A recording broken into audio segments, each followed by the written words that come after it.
All right, so we can go through these one by one if you want. I guess we Oh, that should would be just great.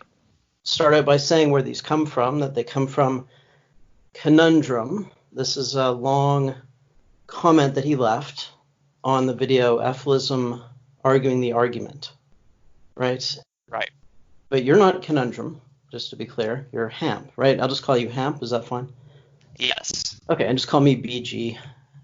Okay, And PG. all right, and you're gonna go through those questions, read them. Each one begins with a quote from me. So let's be clear about when you're quoting me and when you're reading Conundrum's question, and then I'll answer the questions. Does All that right. sound like a plan? Okay, Sure. fire away. Okay.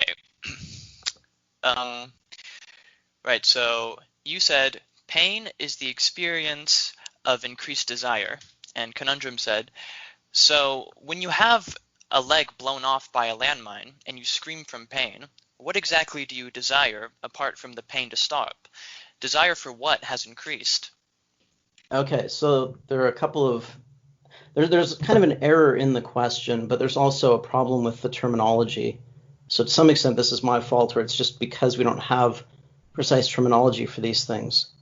Hmm. So when I say desire, I mean motivation. Actually, let's change this example to a broken leg, not a leg blown off by a landmine, because if your leg is blown off by a landmine, you're going unconscious in about 3 seconds. You're not going to be thinking anything, really. You're going to bleed out and die pretty fast. So let's just assume it's something like a broken leg. So you're going to be conscious. You're not going to, fade out. You'll have your full mental faculties, but you'll get a blast of pain, right? Right. Okay, so desire has to come before you can have a desire for something. You have to have the desire, period. Desire, what I'm calling desire or motivation, is pre-conscious. So let's think about what happens if you break your leg. I don't know if you've ever broken your leg or arm or something like that. I have broken my arm, and I have had some other pretty bad injuries, so I can imagine what this is like. Subjectively, the first thing you experience is just the pain, right? Now, so what are you motivated to do in that moment? You just react by screaming or yelling. You probably fall on the ground, hold the leg still, right? You're not motivated for the pain to stop. No, nobody has that idea in their head, like, oh, I wish the pain would stop. Maybe that comes much later, but the first thing you would think is something like, shit, my leg is broken, or maybe I broke my leg. What's going on? And then you start forming an idea of what's going on, and then you start thinking about what you could do about it, right? So the motivation to do something doesn't exist at the moment you first experience the pain. It's formed in your consciousness as you start reacting to the pain, as your brain starts reacting to this information that's coming from your leg, right? So the nerves in your leg send a signal to your brain that says something really bad just happened. And then the brain then has to figure out what happened based on information from many other sources, integrate that into an idea of what happened, then formulate a solution to the problem. And that's when you have some desire to do something, as opposed to just this undifferentiated motivation. So does that make sense? Yeah, that makes sense. Okay, so the first point is that his account of this does not make sense. You scream from pain. So he's saying, what are you motivated to do? You're motivated to scream, right? You're not desiring for the pain to stop. Screaming isn't going to get the pain to stop.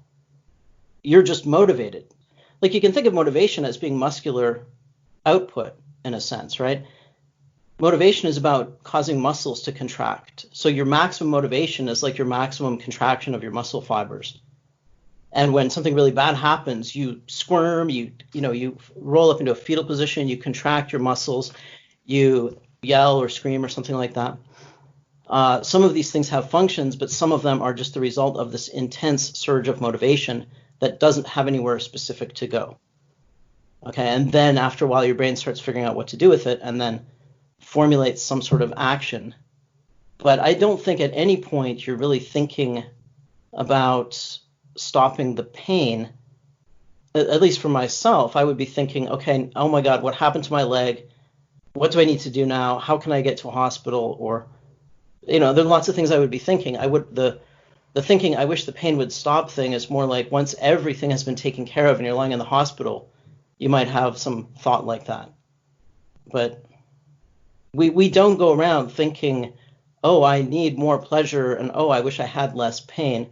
We go around pursuing real things, right? Like not breaking your leg. So the reason he chose this example is because in that situation that he created, there's almost nothing you could do, and yet you're still going to be motivated. But the reason you're motivated is because the motivation doesn't come from your knowledge of what you have to do. It's the other way around. The motivation is created by the signal from your nerves that says something is wrong, and then your brain, the other parts of your brain, have to create a plan, and then you can desire to do something. I see. I hope that makes sense. I don't know. Maybe, I mean, we're talking about psychology, and there isn't a very good language for discussing this kind of stuff. But I don't know what else I can say about that, really. I mean, I guess I could mention the homunculus fallacy that's sort of embedded in that statement of his. Like the idea that we desire for the pain to stop, like we're chasing pleasure and running away from pain. That's a metaphor that is applied to psychology, and it comes from actual action. Like in real life, when you act, you don't pursue pleasure. If you're hungry, you might pursue a hamburger. If you're afraid that if a dog is chasing you, you're running away from the dog. You're not running away from pain. You're running away from the dog. And then people take that and they metaphorically apply it to the inside of the brain, motivation, the desire mechanism. And they think about it as if it's a homunculus inside you that's running away from pain and running toward pleasure. But that's like begging the question. That's presuming that these things have value to this homunculus, right? So it doesn't explain how desire works, because it just puts the problem into the homunculus. The question of why the homunculus would be motivated to chase pleasure and run away from pain is now the problem that we would have to solve. So the right way to think about this is to be careful with using those metaphors, and instead to just think about it as a mechanism. And pain and pleasure are subjective experiences that are correlated with the operation of the mechanism. And so, in my theory, increasing motivation is experienced as pain, and decreasing motivation is experienced as pleasure. But pain and pleasure are not punishment and reward. They are experiences that are correlated with changes in the mechanism, right? Because, again, if they were rewards and punishments, then I'd need a homunculus inside me that's getting rewarded and punished, and it would need a desire mechanism in its little, internal brain. So there'd have to be a brain inside the brain, there'd have to be a desire mechanism inside the desire mechanism, and for pain and pleasure to be rewards or punishments and rewards, right? So be careful about these ways of thinking about things that beg the question through a metaphor. I see. Okay, that was a very... Well, thanks. That was very insightful for me, actually. Yeah, I hope that made sense. I don't know. It's it makes sense. I'm still processing it, but okay. It makes sense. All right. Well, let's move on to the next one. Maybe we can always come back to these if there's more to talk about later. Right. Okay. Do you have the questions open as well? Yes, I do. Okay. Great. Okay. Well, this next one isn't actually a question. It looks like you said pain and pleasure are symmetric. He said, I disagree. They are different, and pain has greater moral weight. You can check my video on the primacy of suffering for details if you're interested. Okay. Yeah, that one wasn't a question, but okay. Yeah, there's not much to say about that. He's just disagreeing, so yeah, we can move to the next one. All right, okay. You said, hedonism situates value in subjectivity. Value is a subject-object relation. Okay, Conundrum said, there are two ways people express hedonism. 1, only sentient beings are valuable. 2, only conscious experiences are values. I don't see any important difference between the two. they express the same idea. Wikipedia page on hedonism has a quite good overview of it, though I think incomplete. Pain and pleasure have been crucial to Hinduism and Buddhism, so thousands of years now. The first noble truth of Buddhism says, basically, that pain is an inherent part of life. Lots of other philosophical positions are like that. Scientism and etc., utilitarianism and negative utilitarianism, and very specific positions like veganism. You can also check out the umbrella term suffering-focused ethics. Okay, so that was another non-question, I guess, right? Yeah. I guess he says there are two ways people express hedonism, and he says, number one, only sentient beings are valuable. Number two, only conscious experiences are values. Now, those are not the same thing. He may not see any important difference between the two, but clearly they are different, and also only one of them is the definition of hedonism. Like the way it's normally defined is the value is pain and pleasure. Pain is negative value, pleasure is positive value. I mean, we could look up the definition on Wikipedia or one of these philosophical dictionaries, but that's the definition I'm using. And I defined it too, so there's no real confusion there. Or there shouldn't be any confusion. So I don't agree with his first statement there.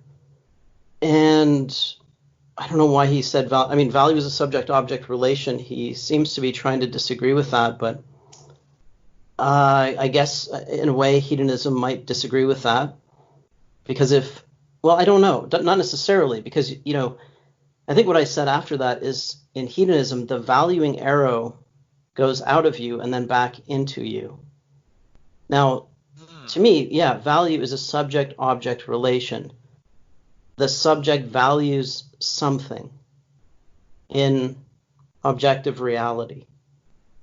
Now, it could be that he values his own feelings, but then it would have to kind of loop out and go back into him. Of course, I reject hedonism. So to me, that notion of value does not make sense. What else can I say about it? I mean, I'll give an example of what I mean by value being a subject-object relation. Imagine a fox chasing a rabbit.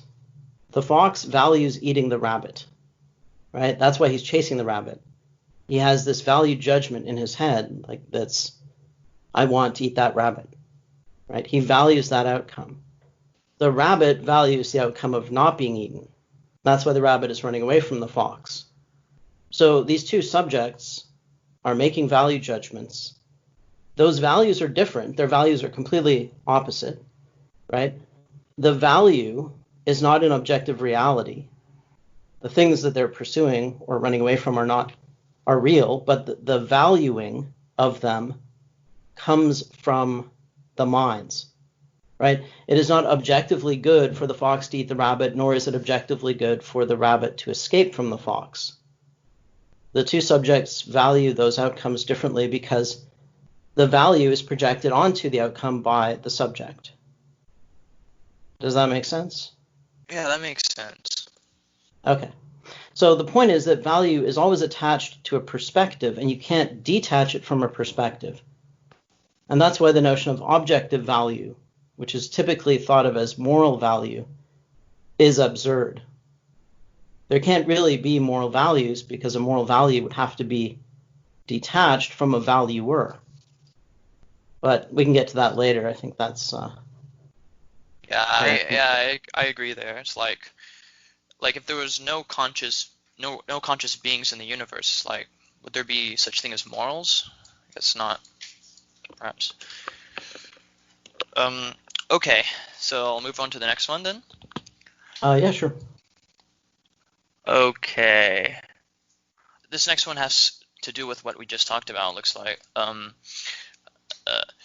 Okay, you said valuing and value are not the same. Conundrum said, this point doesn't make sense to me. Feelings are the things that do the valuing of external objects or events. Feelings are the inherent values. So the love you feel for someone is a positive value. You may say that you value the person you value, but it's because of the feeling. So the target person would have an instrumental or external value, as you, the subject, experience this value through your subjective values of feelings of love. Another way to express this is that you recognize the inherent value of the person you love as only sentient beings can experience. Only sentient beings are valuable. All the other things, cupcakes, nails, and eyes, have only external, instrumental values, positive or negative. Because they affect sentient creatures, they provoke appearance of values, feelings, in them. Inherent values, conscious experiences, like love, are the light that enable you to do the valuing, to see value in the outside world. I haven't seen any justification for why you would say that you could value something else than the internal values, feelings. Well, I mean, you can see he's just begging the question, and his account is, in my opinion, very confused. So I would just say I give a different account of it, and what I say is that feelings and values are different, and I can give examples of how they're different. So first of all, when I use the term value as a noun to refer, or like values as a count noun, then I'm talking about stored knowledge of what has value to you. And then you make value judgments based on that knowledge about what is good or bad for you. And that valuing process creates feelings of pleasure and pain, but it isn't the same as the feelings of pleasure and pain. So let's take the example of being in love, which Conundrum used. So let's say you're in love with somebody. That means that you value being with that person. Let's say you're in love, but you're not together. So you value being together with that person, right? Now that value can cause pleasure or pain. That evaluation of that outcome can cause pleasure or pain. You are going to pursue that outcome, right? You might ask this girl out on a date. And if she says no, then you're going to feel pain. If she says yes, you're going to feel pleasure. The value you place on her can cause you the feeling of pain or pleasure. So the value is not the feeling. The value is the value. It's that you value that outcome. The value will then be used to generate action toward the outcome. And based on how you assess your progress or regress toward that goal, you will feel better or worse. You will feel pain and pleasure. I don't know. I think that demonstrates the difference between value and the feelings of pain and pleasure. And yes, I do not situate value in feelings, partly because I think that's a psychological confusion. I don't think that is an accurate description of the psychology of motivation, but also because philosophically I do not situate value in feelings. And I don't think it makes sense to do that. But that's separate from the psychological issue of whether it makes sense to describe the motivational process in those terms. This also kind of relates back to the homunculus point that your brain never formulates a goal which is get pleasure. Your brain never formulates a goal which is avoid pain. Your brain formulates a goal like get a hamburger or get some food or I want to marry that girl or I got to run away from this dog, right? Or whatever. It doesn't generate these value judgments of pain, bad, pleasure, good, because such value judgments would be utterly useless for generating action, right? They couldn't tell you what to do, whereas when you value a hamburger, that guides your action in the world toward that outcome where you eat the hamburger.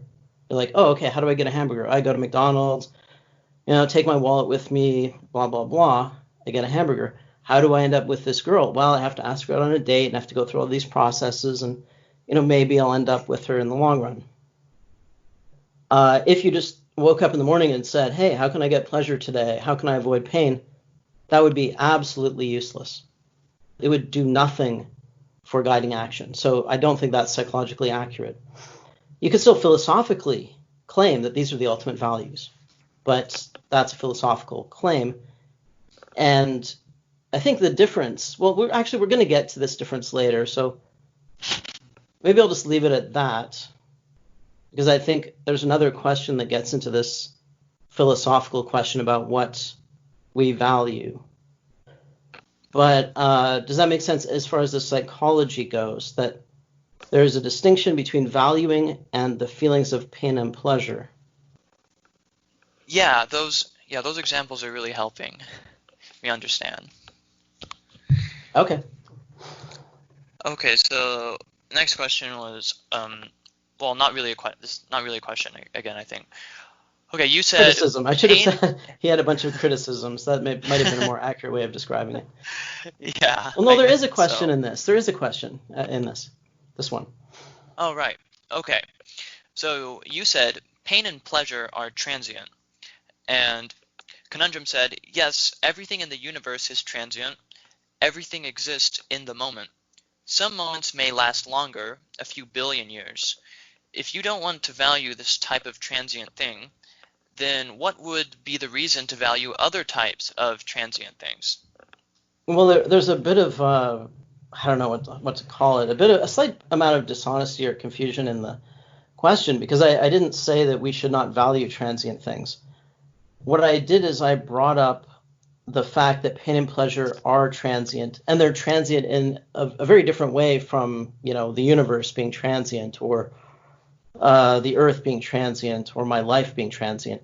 Pain and pleasure are instantaneously transient. They exist only in the moment of experience, and then they are gone. And when they are gone, they are totally gone. You can remember feeling pain. You can remember that you did feel pain, but the feeling itself is gone. You can never bring it back. Like I broke my arm when I was a kid. I can remember the event. I can remember rolling around on the ground in pain. I can remember, all the events that happened in the following few hours, but I can't feel the pain.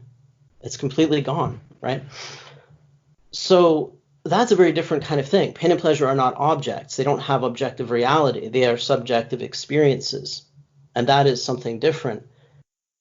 And I did not use that as an argument against hedonism. I used it to raise doubts about situating value in these things, or just to make people think about them. Typically, when people think about hedonism, they think about it through these metaphors that are misleading, like the homunculus metaphor, thinking about them as rewards and punishments.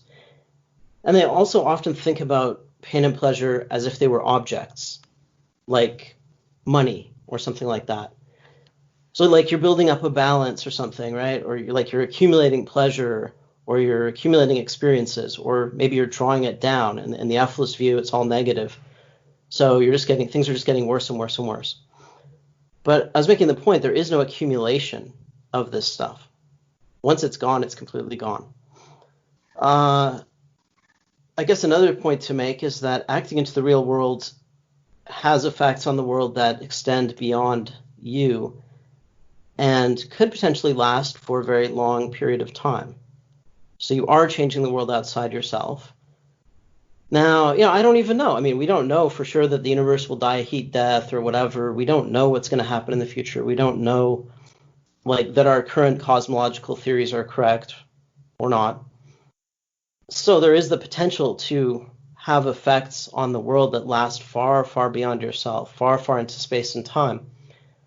But again, I was not saying that, if you can show me something as transient, then I will erase value from it. That's not what I was saying. What I was saying is, think about these things correctly. Don't think about these things as objects that you're stacking up in your head. So I gave my critiques of hedonism. I said the main critique is that it's an assumption that has no justification, and that it's not self-evident. It is always presented as self-evident, as beyond question, as beyond critique. But I can easily make critiques of it. So you could say all that demonstrates is here's a critique of it, which should make you question whether it's self-evident. It doesn't mean you have to reject it, but it shows it's not quite as self-evident as people assume. So yeah, it's an assumption. That's the main critique. I'm not compelled by reason or logic or anything to accept it. And then also another critique is that it is futile because pain and pleasure are symmetric. Now you could disagree with that claim. That's a psychological claim. But those are my critiques of hedonism. And I brought up that point more to just make people think and to basically undermine this the assumption, right? To make people question the assumption, think about it, demonstrate that it's not self-evident. I see. Well, thanks for that. This is very insightful for me, really. Okay. Okay, You're not so challenging me, but you can do that later if you want. You're not like fighting back or anything. Conundrum would be fighting the whole way through, you see. oh yes, But you're not. I'm sure. You're not ego invested in this, which makes Right. it a lot easier for me, I guess. But oh well, I'll Right. go. Yeah. Yeah. I don't have a real side here. Yeah, I'm more just curious Mhm. at the moment. Okay, so let me go to the next criticism. So you said, does it make sense to value transient experiences? Conundrum said, it reads as, does it make sense to value values? Maybe if you would provide your alternative to hedonism, this question would be understandable. Right. So he's just assuming his premise, right? So he's saying, does it make sense to value values? That's his interpretation of it because he has this premise that pain and pleasure are value. Since I don't have that, I mean, it's just a silly question for him to ask in this context, or a silly thing to say. But yeah, so it doesn't read as does it make sense to value values because, in my view, values and feelings are not the same thing. Values are not transient experiences, but it also wouldn't make sense to value values. Right? Like you value things, you don't value values. Like let's say you have the value of a hamburger, like that idea, hamburger is valuable. You don't value the value reflexively. The value is doing this valuing of a real event, like eating the hamburger. So yeah, I think he's wrong both ways. And I did give my alternative to hedonism, which is that well, basically, it's, first of all, valuing things in reality, not valuing feelings, but valuing real objects and events. And then specifically, valuing reproduction as the ultimate purpose of life. So that is the alternative that I gave. But anyway, let's go to the next one. Okay, so next one. You said, morality is a delusion or deception. Conundrum said, is science also a delusion or deception? What's the difference between the two? Well, there are two. Okay. So first of all, no, science is not a delusion or a deception. As for the difference between the two, well, there are lots of differences between them. I mean, you could ask the same question about religion, right? You could say, well, if religion's a delusion, then is science also a delusion? But you wouldn't do that because it's well established in our culture that you can question religion and that those things are different. Okay, so science is a body of knowledge about the world, or it's the process of acquiring that knowledge from experience, right? So that's what science is. All right. Morality, I guess you can understand it as a number of different things that are related. So first of all, you could say morality consists of collective or social values, things that people sort of agree on as norms of behavior among themselves. Then it consists of intuitive knowledge of those values. So people internalize that structure of well, they basically internalize the incentive structure of the environment that they exist within. So they're trained, these things are bad, these things are good, then they internalize that knowledge. But then you add to that this belief, and this is where the delusion and the deception starts, that those values are objective, universal. They're out there in the cosmos or something, or they're built into logic, or they're built into reason, and you can't question them, and you can't change them. when in fact they are created by people the same way we create something like language, right? Like we don't sit down and decide, well, what's English going to be? What words are we going to use for things? It just happens. It emerges out of people interacting. The same thing is true with morality, with moral norms, norms of behavior and stuff like that. There is a kind of moral language that emerges when people interact on a regular basis. And there's sort of a complex process by which that emerges. But the error, the big lie, is thinking that that thing is some objective truth or objective substance or something. And so imagine if we thought that about language. Imagine if we thought that about the English language, right? I mean, would you say the English language was objective, right?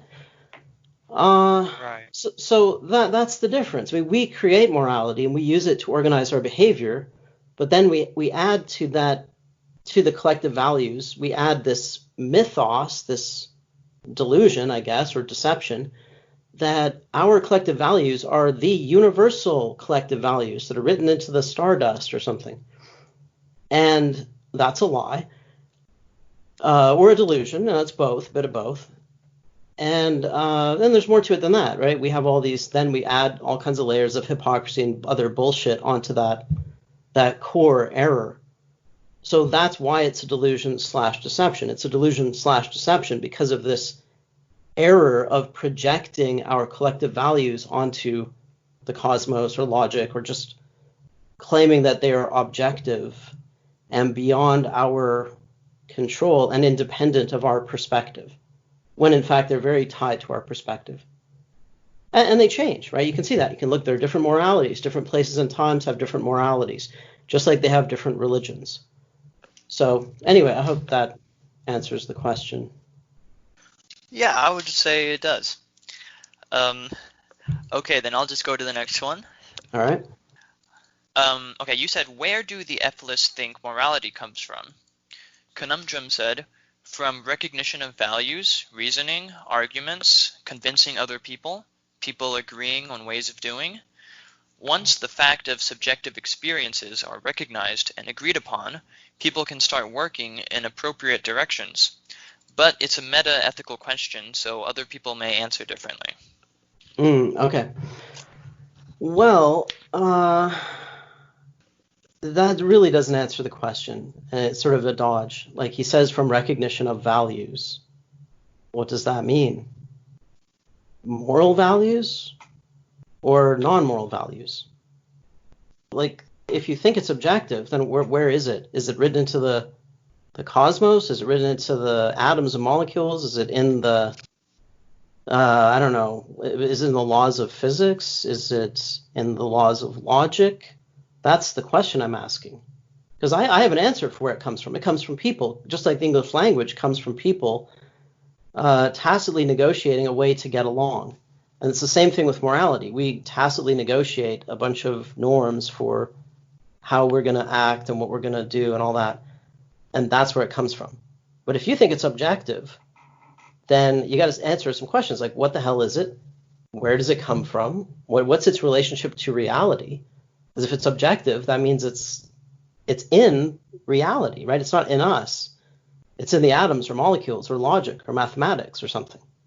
And they never answer the question. So he's not answering the question. He's assuming that it's there, and they're just saying, well, we just find it. Okay, that doesn't answer it, right?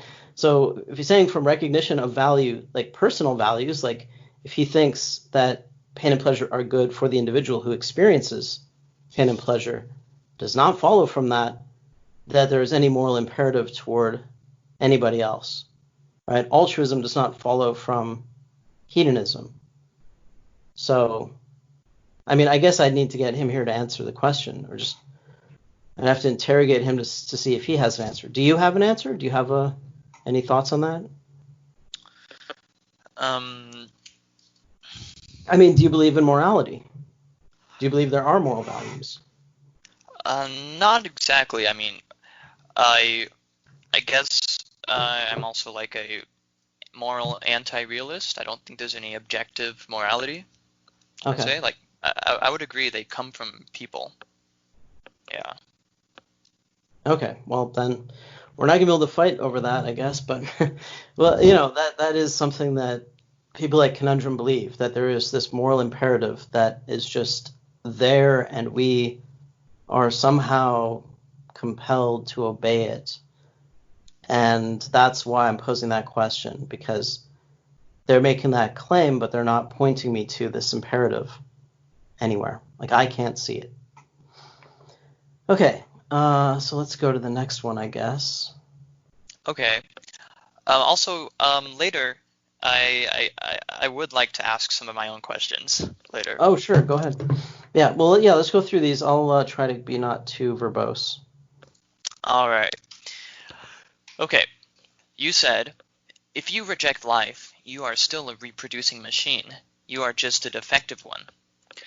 Okay. Conundrum said, okay, and it was an objective purpose of black slaves in America to be servants, workers, etc. If they rebelled somehow, they were defective slaves.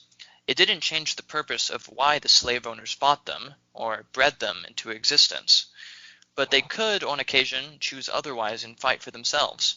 You can treat it as an example, or if you have a problem with the objective purpose part, you can treat it as a metaphor. Okay.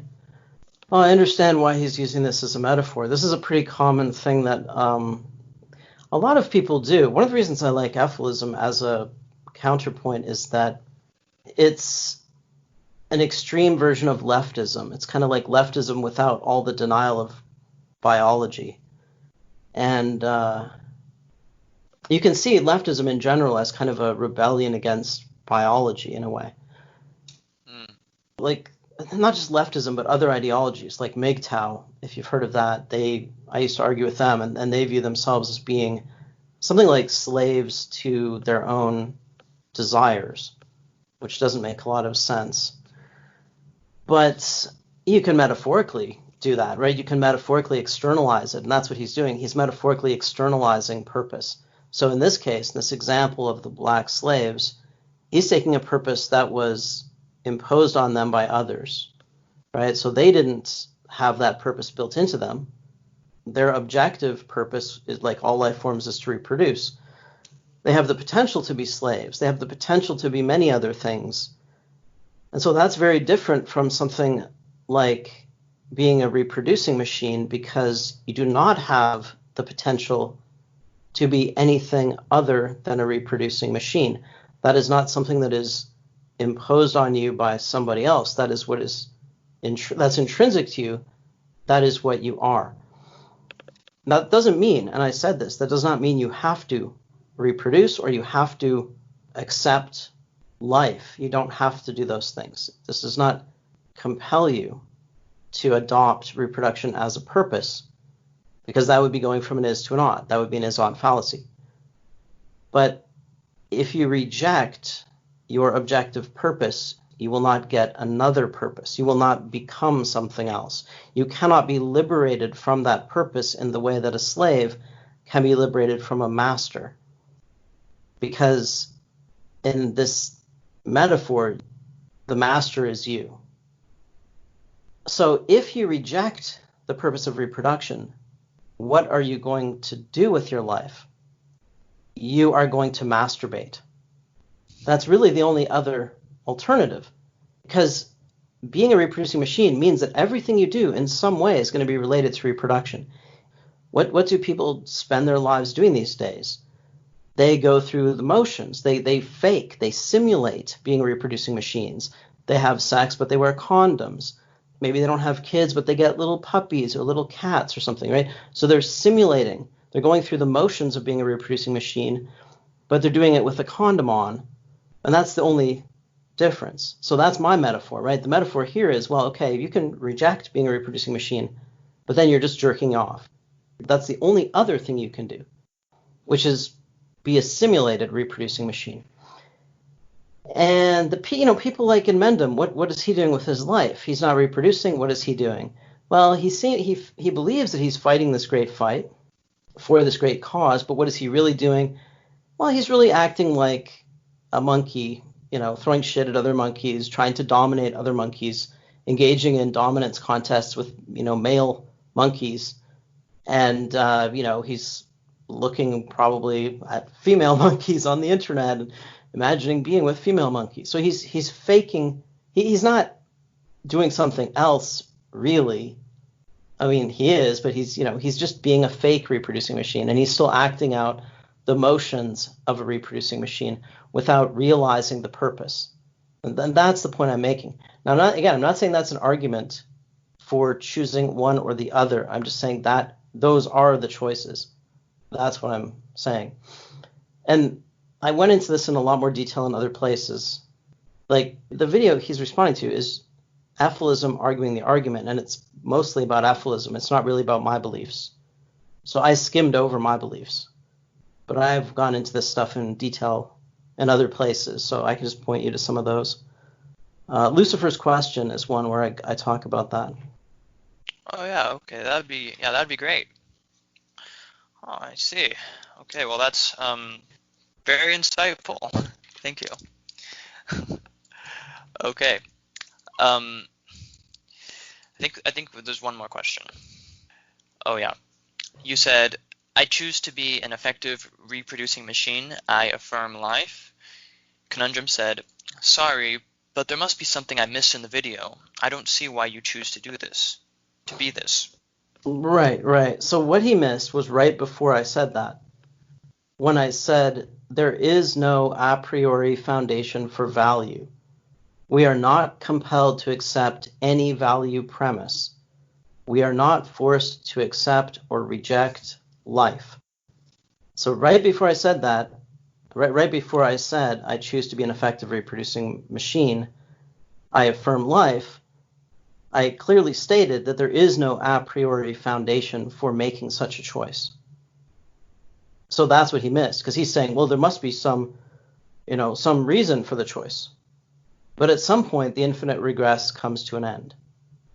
And where does it come to an end? Well, when you stop imagining that something is forced on you from the outside, when you take responsibility for your own purpose, for basically creating meaning, for pulling yourself out of the abyss. So that's what I'm talking about there. So I don't have a reason. I can't give a reason. Right? There's this infinite regress problem of justification, that any justification then leads back, there's got to be some basis for it, then you can question the basis, and you can do that recursively ad infinitum. And that regress can stop at something that you assume falsely to be a self-evident truth or a self-evident value, or you can recognize there are no self-evident values. There is nothing, no higher authority that forces me to value one thing versus another, or to make some choice versus another, that I have the responsibility to make that choice. And this is where it gets more involved, and that's where, at least first question, other stuff comes into it. I am free to choose my purpose in this philosophical sense. But again, I am not radically free in the sense that I can choose to be anything. So I can't choose what I am, but I can choose what to value from the position that I am in as a consciousness that has become aware of this position. And I think what Conundrum is assuming, the reason he's saying there must be something I missed, is that he's looking for some foundation, right? He's assuming that, well, okay, that value has to have some foundation. But then the foundation would need a justification, and so on and so on. Anyway, that's another can of worms, I guess. But that's what he missed. I mean, I think I explained what he missed. Whether he would accept that answer, I don't know. Yeah, I wish he could have had that conversation with you. I can bug him to have the conversation. I'm still in contact with him, so I can see if he's interested in having the discussion. But my guess is, because of the ego investment, it would have taken much, much longer to get to this point. Anyway, I'll follow up with him and see if he's interested. Okay, that'd be great. Well, awesome. I've never heard a viewpoint like yours before, and I'm very interested. So Thanks for taking your time to answer all those questions and criticisms he had. Yeah, no problem. So yeah, I have just a couple of my own questions about that, if that'd be okay. Yeah, sure. Okay, I've been watching some of your videos and reading some of your blogs. One of them I watched was in the server, The Impossibility of Happiness, for example. Okay.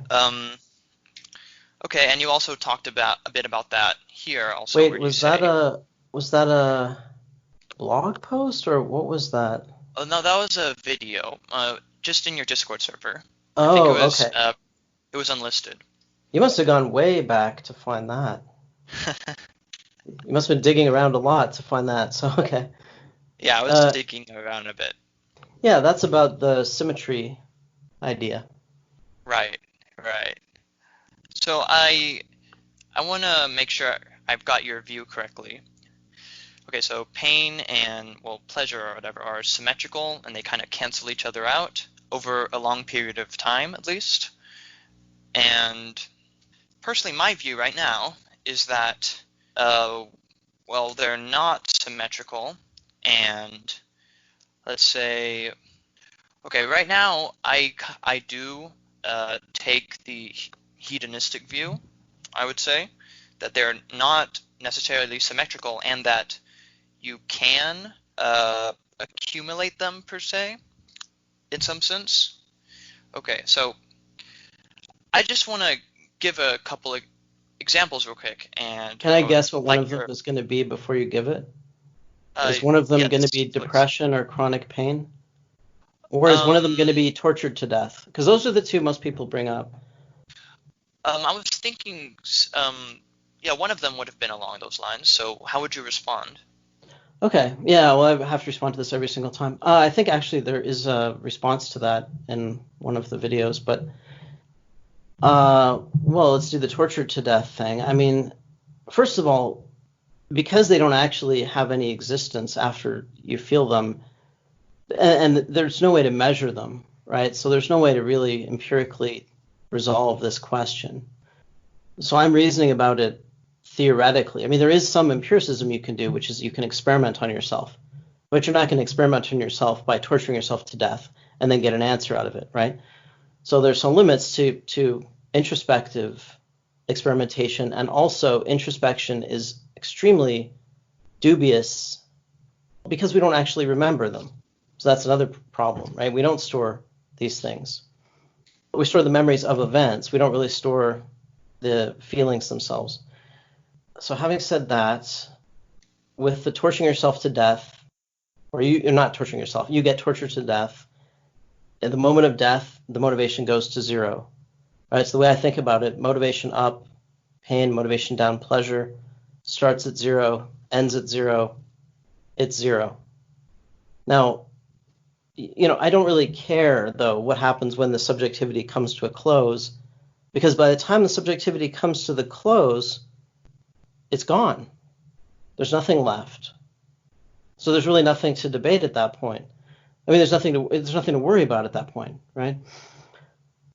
So to me, it's like a moot point. It just doesn't really matter. You're always getting pain as motivation increases, pleasure as it decreases. It's a cycle. And, I would say theoretically that at the very end of your life, all debts are canceled because the motivation is zero. But what if you don't exactly experience it? What if you get, what if they torture you and then put a bullet through your head at that exact moment so you don't feel the thing going to zero? Or so maybe you don't. Maybe you're left with that residue of torture pain hanging there. But again, I just don't care. Like, to me, this doesn't really matter. I mean, I guess it's sort of interesting in a way, but it's not that interesting to me. The important thing is that these things balance out in general, that, you're not getting ahead. You're not stacking up pleasure.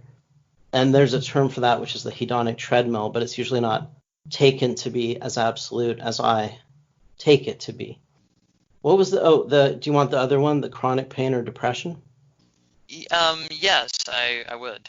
Okay, well, I don't think chronic pain is chronic pain, and I don't think depression is a form of chronic pain. I think depression is the experience of inner frustration when your brain can't find goals to pursue. So you're in this state of inner frustration. You're not executing. You're not moving forward on any plan because maybe there's some big problem that your brain just keeps telling you need to solve, but you can't solve it. Like, and this actually kind of goes back to the homunculus thing also. Like, let's say that somebody you love dies. Terrible thought, but let's say that happens. This is a problem, right? Because normally that person is there and you're interacting with them and you have a relationship with them and they're a big part of your life, and suddenly they're gone. This leaves your brain, your subconscious, preconscious brain, which is not a homunculus, does not know they're gone. Like, it doesn't understand death. It just says, there's a problem. This person's not here. But you consciously know, oh yeah, I can't bring them back, so there's nothing I can do about that. But your subconscious keeps saying, I found this problem. Now you got to solve it, consciousness. And again, I'm using a metaphor here because there's no way to talk about this without a metaphor. But it throws it up to the conscious mind. The conscious mind says, well, there's nothing I can fucking do about it. But it just keeps throwing it back up there every hour. You have this problem that you can't solve. Or it could be something else, like, you're stuck in your life. You're stuck in a rut. You can't advance in your career, or you're an incel, or whatever it is. And your brain just keeps struggling to solve a problem. Your subconscious keeps throwing that problem into your consciousness, and your consciousness can't do anything with it. So that's what I think depression is, and it is not like constant pain. It is a variation, just like everything else is a variation. Sometimes you feel bad, sometimes you feel good, but you never feel super good, because if you ever start feeling relaxed or calm or good, then your subconscious will say, aha, time to throw that hot potato into consciousness again. So that's depression, something like chronic back pain or whatever. Well, what it is it's a very strong motivation to solve that specific problem. So it prevents you from solving other problems because it focuses your attention on solving that problem. Right? But if you've ever had some kind of chronic pain, then you know that it's not a constant feeling of pain. It's just sometimes it's there and then you can't move and you're irritated and you want to change positions or you want to do something to alleviate it, and then when you alleviate it, it feels really good, right? So that's what it is. It's not actually chronic pain. It's chronic stimulation of the pain receptors in the skin, which is not the same thing as chronic psychological pain. If I could just interject there for a moment, but I don't see how we can say that it would feel good when you just relieve the pain. I mean, in some cases, but oftentimes it just seems the pain is relieved without any kind of pleasure there. I wouldn't say that. I mean, if you've had some kind of, you can experiment with this yourself, like not with, you don't want to injure your back to do this, but you can go without food for 3 days and eat, and you're going to feel really good when you eat. You can go out in the cold or wherever maybe you're in a hot place, you can go out in the heat and come in out of the heat and you're going to feel good. So you feel pleasure when things get better, even if the better is objectively, in like some objective sense, worse than the way most people are the condition most people are normally in. So you can easily get pleasure from making yourself in a objectively less bad state, even if you're in a state that's objectively bad. And you can test that, but that's just a fact. I mean, like I said, you go hungry for 3 days, eat some food, feels really good, or just fast for 1 day, eat some food, feels really good. You're still more hungry than you normally are, but you get way more pleasure, even though you're at the end of the meal more hungry than you were on a normal day. So you don't get pleasure from the absolute state, from your absolute condition. You get pleasure from relative changes in your condition. And again, that's just something you can empirically test. And if that weren't true, everybody in the modern world would be ecstatic, or everybody in the past, like 200-300 years ago, would have been in abject misery constantly, because their objective state is far worse most of the time than ours is. Right? Like their objective conditions of life were far worse. They didn't have air conditioning in the summer, or central heating in the winter, and they didn't have nice comfortable beds. You'd lie down on straw mattresses, and they didn't have nice deodorants. They had to smell each other's stinky armpits all the time, and You could just add to the shittiness of life, but it's not like people in the past were always going around wailing and moaning. They were just like us, going up and down. I see. Okay, I would like to give an example of my own, comparison, just see what you might think of that. Okay, so also about the hedonic treadmill, I acknowledge that, but it's more like I kind of use it to my advantage, like using the knowledge of that treadmill being there and kind of use it to kind of get ahead, or could say maybe like trick myself or whatever. But okay, Well, but the point of it so is that you can't, right? I mean, going behind doesn't make you feel better. It just means you'll get your good feeling will be caused by something else, right? Like you go in the cold, coming in to a warm room feels good. Stay in the warm room all day, you get no pleasure out of it. But to get the pleasure of coming in, you had to go out. So you're not gaining, right? That's the I point of the see. treadmill analogy, that you're not going anywhere, right? Right, Uh, right. Um, okay, so I'd just like to have a comparison. Let's say you have two people, two guys, mhm. and yeah, let's say one guy in his life, this one person, he has, let's say he has a job he loves, and the work itself is very engaging and mentally stimulating. It's not too hard. It's kind of hits that sweet spot. So actually, just doing the work itself is, well, let's say it feels good, and it also happens to be something he finds meaningful. So the whole time he's at work, he's in a state where he feels pretty good about it. And then he gets home and, well, let's say he has a nice family he likes, or he just likes it the whole time. And then as he goes to sleep, he's already like looking forward to the next day of work where he's gonna do the work he likes. Um, and that keeps happening like in a cycle. And then we have the second person who, well, he hates his job. His job, every second of his job is very tedious and boring, not engaging at all. He really doesn't like it. He's stuck there though. He has like maybe no way out of this dead-end job. He goes home and, well, he does not have a good relationship with his family or anything, and, well, the whole time he's feeling pretty crappy. And then, well, that's how both of their lives go on basically the whole time. Um, how is there like no difference between those Oh, two? well, you just begged the question, though. You I just I did. assumed. Well, yeah, you said in the thought experiment, one guy is always happy and the other guy is always sad, right? But that's not possible, or at least I'm claiming it's not possible. I'm just saying that there's nobody like that. There's nobody out there who's like, oh yeah, I love my job every day. It never bores me to death. And the other guy working at the gas station isn't going in every day just depressed because he has to go into the gas station because his expectations are set by his life and the other guy's expectations are set by his life. So yeah, your thought experiment begs the question, and it's very easy for us to make that error because we're comparing ourselves to others or to imaginary people. And of course, naturally, we assume that, well, hey, if I had the stuff that guy has, I'd be happy. And it's true, you would be happy in the moment you got it, but eventually you would habituate to it, and then you would no longer get any pleasure out of it. And you've probably experienced this in your life. I don't know what your life's been like, but let's say you're a lonely guy and you want a girlfriend, and you're just like, oh, any girl, I just wish I had a girlfriend. Then you get a girlfriend, and for a while you're like, it's great. But after a while you're like, okay, so I have a girlfriend, whoop-de-doo. Okay, now I want another girlfriend, or now I'm worried about something else, or whatever.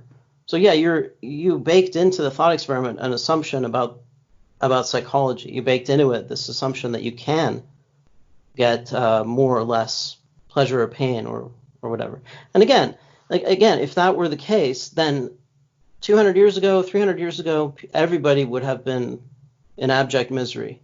Or today, everybody should be absolutely fucking ecstatic.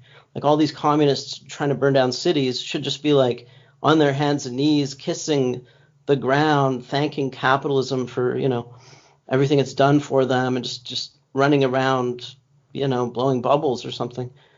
But they're not. They think they're horribly oppressed and life is shit, and why isn't there a utopia? Because yeah, getting what you want doesn't make you ecstatic, and having materially good life conditions doesn't make you ecstatic. it just means you worry about other things. You start pursuing other things. And you can see that with celebrities, right? I mean, like these guys that have billions of dollars, why don't they just stop? Why don't they just kick back in the hammock and orgasm all day? Because they can't, right? Their brain's like, okay, now I have to do something else.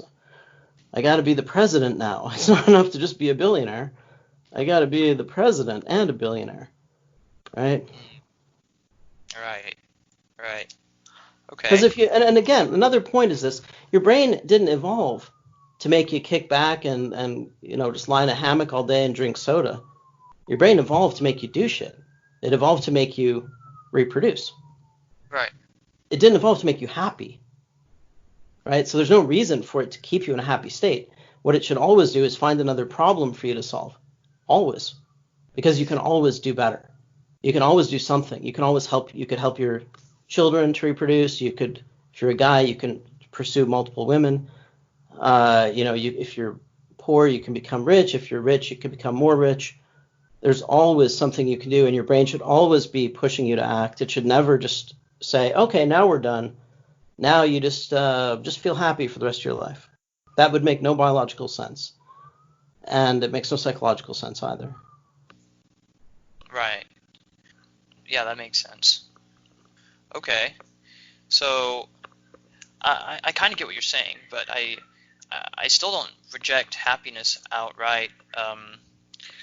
Well, okay, so I don't expect you to be instantly persuaded. And another thing I'll say is it's very counterintuitive, and it's counterintuitive for a reason, because we didn't evolve to be philosophers or psychologists, right? right. And our brains evolved to abstract values from experience and then pursue those values in reality. So it's very easy to mistake the value you place on something for the pleasure it's going to give you, or just assume that, yeah, if I get this thing, I'll feel better. Because what you're storing in your head is this idea that that's a good thing. You're not storing in your head an accurate model of what makes you feel good or bad. Like take going out in the cold. Your brain knows go out in the snow without a jacket, and that sucks. But your brain doesn't say, oh, that's actually good because I get to come back in and feel nice, right? No, your brain should just know, oh, that's shitty, right? Your brain shouldn't then make the leap and say, yeah, but later I get to come in and warm up. No, because the values you need to store in your head are the ones that make you act effectively in the world, again, ultimately towards reproduction, but often proximately towards survival. So if your brain was like, well, going out in the cold is neither bad nor good because on the one hand, it makes me feel shitty when I go out there, but later I get to warm up and feel good. That would be useless because you wouldn't stay out of the cold and you might end up dying. So your brain just says, okay, yeah, that's good. Saying warm is good. Being out in the freezing cold is bad. Those are the values you abstract from experience, and those are the values on which your judgment is based. I mean, I don't know. I don't know if I'm explaining this well, but another example is like, why do people get addicted to heroin? They know they get withdrawal. Like they consciously know that they're not getting ahead. But like, again, it's not a homunculus inside your brain. Your brain does not have a homunculus inside it that knows these things. And when you take the opiate drug, you feel really good. And so your brain says, oh, that's the stuff that will solve every fucking problem instantly. Get that. Get more of that. Get me some more of that. Now, consciously, you're like, yeah, but then later I'm just going to feel like shit again. But that doesn't matter. Your brain is going to abstract that value. It's not going to care about the withdrawal because that's just not how the mechanism works. So there are a number of reasons why we have a blind spot about how our psychology works and how the psychology of desire works.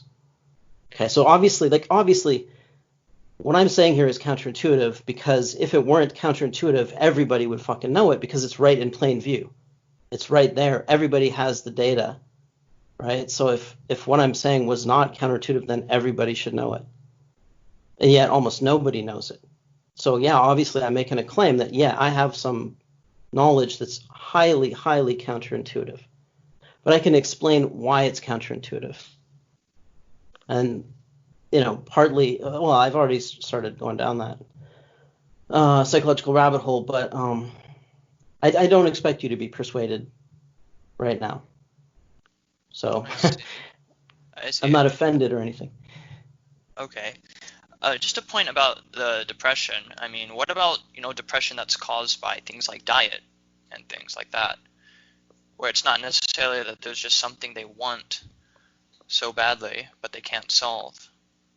Well, if there is depression caused by diet, that would be due to some neurotransmitter thing, I would guess. I don't know because I've never experienced it and I don't know much about it, but uh, I don't know how that would be a counterexample, though. Hmm. Well, with the diet thing, I mean, there's just lots of, research out there where, well, if you have a really crappy diet, then you'll feel like crap, basically. Yeah, but I don't know what And that research is all bullshit. Like, there's happiness research out there, but what are they? right. What are they test? What's the measure? The measure is, well, can you tell me how happy you are on a scale of 1? How the fuck do you know? Like, how would you know how happy you were? What would that even mean? How would you know? You don't have access to your past pain and pleasure. You don't have it stacked up anywhere in your brain. What you're going to do is look at other people and say, well, I guess I'm better off than that person, so I guess I must be happier than that person. There's no way for you to know these things. You can't compare your subjective experiences to anybody else, and you don't even have a record of them to examine. So, I don't know. Like, to me, psychology is mostly bullshit. Most social science is bullshit. Most science is bullshit. So I just don't take any of that stuff seriously. I mean, there are research papers that will tell you almost anything. If you go out looking for a research paper that tells you X, you can probably find one. It really means nothing. I mean, that's just the truth about science right now. So I don't know. I guess I just don't have much to say about it because I just don't really buy all that stuff. I think it's all just bullshit, basically. I see. Well, thanks for that. I hope you're not a scientist who's deeply offended. Oh, no, no.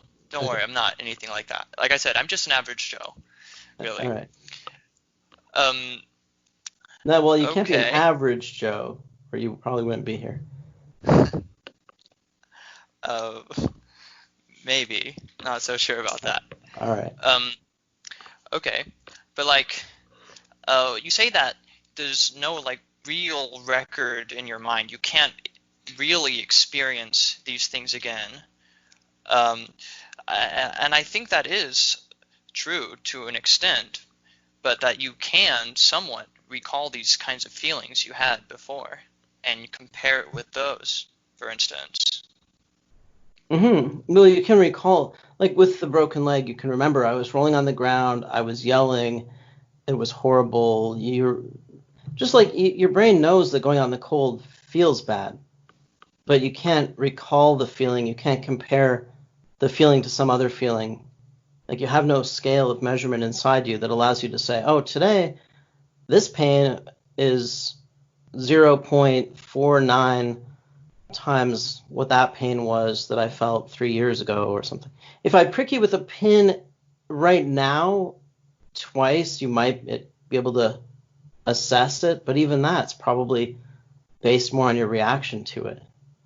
I mean, the thing is, you just there is no record of these things. There is no way to measure them. They're subjective experiences. They only exist in the moment of experience, and well, that's all there is to it. So any theory about them has to be based. It can't be scientific in the way that like a theory of something out there in the world is scientific. And I brought that up, that we can't measure qualia the way we measure length or height or temperature or something like that. And we can't compare one person's qualia to another. And we can't compare our own to some other point in time, some other qualia that we experienced in the past. So you need a different methodology to try and research that or think about that. And I think that's, well, I mean, that's where these scientists, like people like happiness researchers are just, just idiots. Like, what do they think they're researching? I don't know. I see. Hmm. And just a bit about that. So, mm, So I agree that, let's say, happiness or, okay, these feelings are basically in the moment. And if you gave me some pinpricks, I wouldn't be able to like measure, let's say, exactly how much pain or whatever I feel per se. I think lots of it is in your state of mind, you know. So if you have a good reason for it, you might even feel happy that you're getting pricked, like if you know you're getting something. Or Well, I mean, you could sort of evaluate just that sensation alone, not the overall mental state. But you're right. Like, yeah, it's hard to disentangle these things too. right. So okay, I'll just give a quick anecdote, even though I know, yeah, just an anecdote. Sorry, but so yeah, I've been reading some of these kinds of, let's say, happiness research things, and so I decided to try myself, see what I could do with some things I read. So, because I was not feeling very good, so I just started like tracking how I felt at different times, like using my phone. Just how do I feel right now overall? And Hmm. yeah, this is very subjective, but so I noticed when I was doing something that I thought I liked doing, I thought I liked doing this thing and I did it often as like a something I was pursuing, and so I thought I wanted to do this as a career because I thought I liked it. But when I was actually writing down how I felt in the moment doing it, I realized I was really feeling crappy about it, and I just wanted to do that thing because I wanted like status or other things like that. But I Hmm. realized I didn't actually enjoy it. And when I was doing it in the moment, I felt pretty crappy. So then I ditched that and I did something else that I actually enjoyed doing in the moment. And like overall, I just feel, well, a lot better now that I'm doing more of something I like doing, I guess, instead of like doing it for status or something per se. I don't know. Like, I don't think you do, but I mean, I can't. What am I supposed to say, right? I mean, I don't know what you're measuring in those moments, and yeah, I don't. I mean, I can't say anything about it because it's your subjective experience. It's not something I have access to. I can say theoretically, I don't think you're feeling better or worse because I think maybe in the moments you're doing this other thing because you're doing it for the immediate reward, not for some other future reward. Maybe that's why in the moment you're saying I feel better doing this. Or Hmm. maybe you're just assume that's the case. I don't know. Because I don't know what you're measuring, right? And how are you comparing one moment to another? What does the measurement on the phone mean? I don't know. Right. And I see. Well, I mean, yeah, and if you do a shitty job, it feels great when you get off work. It feels great when you go on vacation. Uh, you have a more fun job, you don't even want to go on vacation. But again, I don't know. Like, again, this is the problem with this stuff, right? I can't get into your subjectivity, measure your qualia in any way. You can't even measure your qualia. So what are you measuring with this device? What are you recording? What is the data? It's your idea of how you feel, but it's not the feeling itself. And you're not sampling it continuously and then adding it up or something. So yeah, I don't know. Think about it. I don't know. Like, maybe if you introspect with a different theory, you'll come up with a different observations. Theory affects observations. So maybe if you start over and say, okay, well, what if I have a different assumption that on average I'm just going to feel the same no matter what I do, and then examine your feelings. Maybe you'll come up with different data. hmm. Okay. I think I'll try that.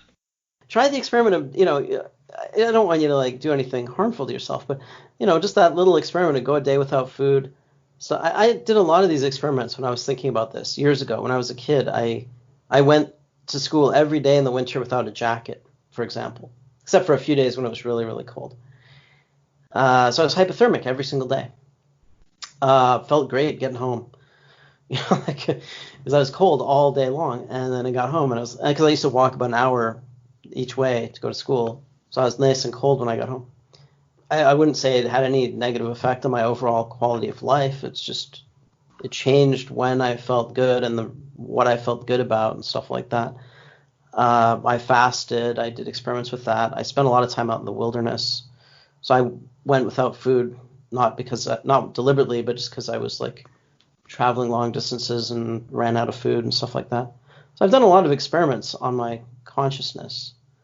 And yeah, you can do some of these experiments, but you have to do them and not in a naive way, right? So I have to really think about what exactly are you doing? What exactly are you observing?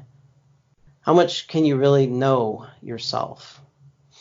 There's a guy that I used to subscribe to on YouTube called Stone, interesting guy, and he had this one video which was, well, I actually knew this before I saw the video, but he presented it really well.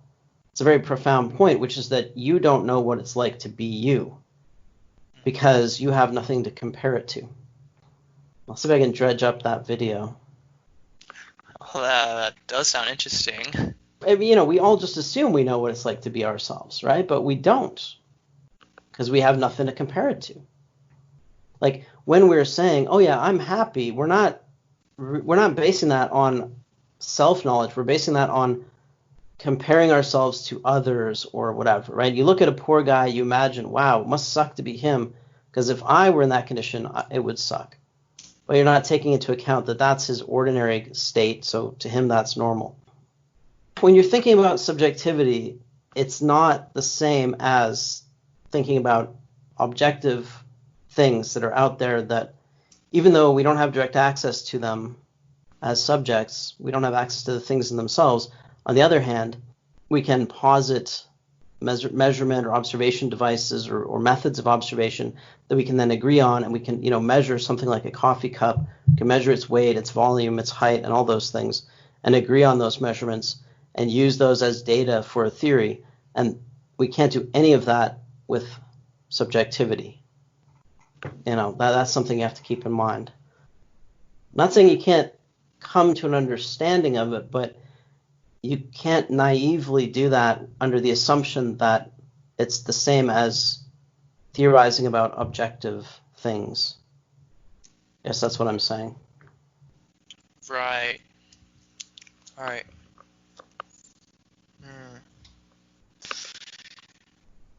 Okay. I'll I'll definitely think about this stuff. So, I just want to add one more little thing there. So, just where I'm coming from. So, my view, I'll just say what my view is currently.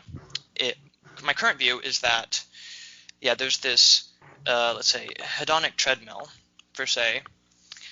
And, this is very subjective, but let's say we imagine a graph, and the graph is at like 0 to 10 or something. So you have this graph, and this graph is at like 0 to 10. And let's say your default state, or just how you're usually feeling, is at like a 6. And I would call this your hedonic set point. Basically, you usually feel pretty okay at this point. Okay, so let's say you have this hedonic set point, and you're usually at around like a 6, or let's say a 5. That's your default. And now, let's say because of your... Hang on. Actually, you know what? I don't have this thought out well enough right now, so I think I'm just going to drop that. Okay. For now. I have to think this through some more. Well, yeah, I've heard about that idea. Obviously, I think it's wrong, about the idea of the set point and all that. One thing to think about there is, what would the point be of having different set points biologically? Like, how would that affect your action? Like, what would this set point correspond to in terms of behavior? Just think about that. That's all I'm saying. Think about it that way. Okay, I'll look into that. I was just thinking maybe, well, I'll have to think about that and look into it. Thanks. All right. Well, I guess we're done. Right. I just have a quick question. Oh Okay. wait, sorry. It might be a little bit personal, just a bit, if that's okay. Yeah, if it's too personal, I'll just say. Okay. Yeah, I understand that you have children, and do they ever ask you things about like the meaning of life or things like that? And what do you tell them generally? Well, the truth. Although, like when you're talking to your kids, it's mostly joking around and playing games and stuff like that. But yeah, sometimes I have these kinds of real discussions with my kids. Yeah. And how do they take it?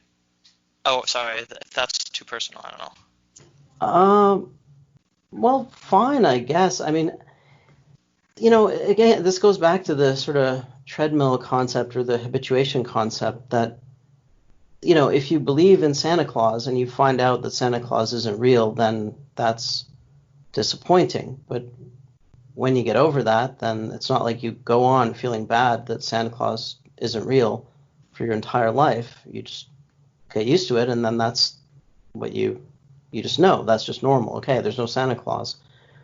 Uh, Now, I don't dwell on it. I don't dwell on some of the darker themes, the darker aspects of life. But at the same time, I don't push delusions. I don't try to, raise my kids in a bubble of lies to hide from them the truth about the world. On the other hand, I don't view the world as like, to me, there's nothing horrible in my understanding of the world because again, I've had it for a long time. When I was young, I guess when I rejected morality, I was kind of liberated in a way. And I guess when I rejected hedonism, I didn't find I didn't get depressed about it or anything. I think it's more depressing thinking about there being no, like, I don't know what to call it, like no foundation, there's no purpose that is imposed on us. We're floating in the abyss. That kind of existential nihilism, that sort of depressed me when I was young. But yeah, I don't know. I mean, like, I'm not sure how to answer the question. I guess I've already answered it, sort of. But yeah, I don't want to get into too many details. But yeah, I'm curious though. Why are you interested in that? Like, are you thinking that this view of the world is too bleak or something, that even if it were true, it would not be possible, or that we need illusions, like we need Santa Claus, we need God, we need objective purpose and happiness and stuff like that? No, not really, not that. I wasn't thinking of it in like a depressing way. It was just more curious because you have this very developed worldview, and I was just curious how they might react to that, I guess, or how you would. I mean, no, I was just more curious about like the parenting aspect, I guess, like how you would teach your kids to like live in the world, I think, because most people have a different view, and so they teach their kids different things. So I was just curious how that would work out for the most part. Not necessarily that it's depressing. Hmm. Yeah, I don't know. I don't think it makes that much of a difference. You know, People have all kinds of different beliefs. Like, they're Buddhists and Muslims and Christians and atheists and all that stuff, but people are people, and the emotional relationships between parents and children are the same, and the basic ordinary facts of life are the same. And so, yeah, and it's not something that permeates ordinary life. It's just something I do. Most of like, I mean, we're not sitting around talking about it. We're playing board games or going for walks or playing soccer or something like that. We're not sitting around, debating philosophy. Right, right. Interesting. Okay. Well, yeah, that's very insightful for me. So I really appreciate you taking your time to have this conversation here. Oh, no Um, problem. I appreciate you throwing the questions at me, and it was a bit challenging going through. It was a pretty good list of questions, criticisms, and so on. I'm still struggling to figure out a way to express some of these things, so it's good talking through them. So yeah, I appreciate it. Yeah, thanks for your time. awesome. And yeah, Yeah. we can talk later, some other time, whatever. If you have more questions, you know where to find me. All right. Yeah, I'd love to. Like maybe next time talk about your idea of what's this building this community of like rational humanists or something like that. That'd be Mm, interesting. yeah, yeah, sure. All right, well, yeah, nice to meet you, Yeah, and nice. we'll talk Nice again. meeting you too. Alrighty, All right. bye. Thanks very much.